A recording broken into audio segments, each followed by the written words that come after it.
Kashinagar Madhabnagar station থেকে দুই ছাত্রীর দেহ উদ্ধার। কাকদ্বীপের অক্ষয়নগরের বাসিন্দা ওই দুই ছাত্রী ঘটনায় আটক ৩। পরিকল্পনা করে খুনের অভিযোগ সামনে আসছে।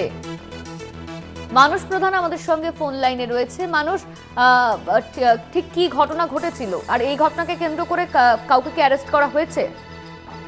দেখো, তোমাকে বলে রাখি, গতকাল হরিশপুর পশ্চিম থানার অন্তর্গত মাধবনগর ও কাশীনগর স্টেশনের পাশ থেকে উদ্ধার হয় দুই স্কুল ছাত্রীর দেহ, রক্তাক্ত দেহ। আর সেই ঘটনায় হরিশপুর পশ্চিম থানার পুলিশ তদন্ত শুরু করে। এই দুই ছাত্রীর নাম রয়েছে সুস্মিতা দাস, আদর্শ বিদ্যা মন্দিরের ছাত্রী বলে জানা গেছে, সুন্দরবন আদর্শ বিদ্যা মন্দিরের। এর পাশাপাশি বলে রাখি আরেকটি যে ছাত্রী রয়েছে সোমা জানা। এরা কিন্তু দুই বান্ধবী।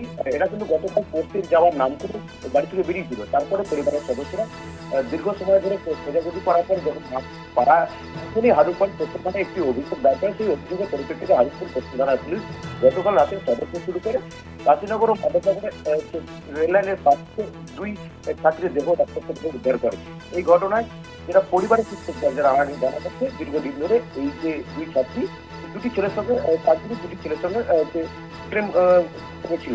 আর সেই ঘটনায় পরিবারের দাবি করছে যে এই যে ঘটনায় যে দুটি ছাত্রীর মৃত্যুর ঘটনায় যে অভিযুক্ত রয়েছে তাদের নামে উঠে আসছে। কিন্তু এই ঘটনায় কিন্তু আজকাল বর্তমানে তদন্ত শুরু করার পরে ৩ অভিযুক্তকে আটক করে ঘটনাস্থল থেকে।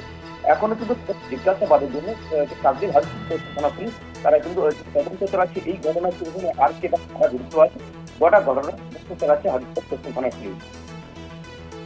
ধন্যবাদ তোমায় মানুষ। আমাদের সঙ্গে ফোন লাইনে ছিলেন আমাদের প্রতিনিধি মানুষ প্রধান।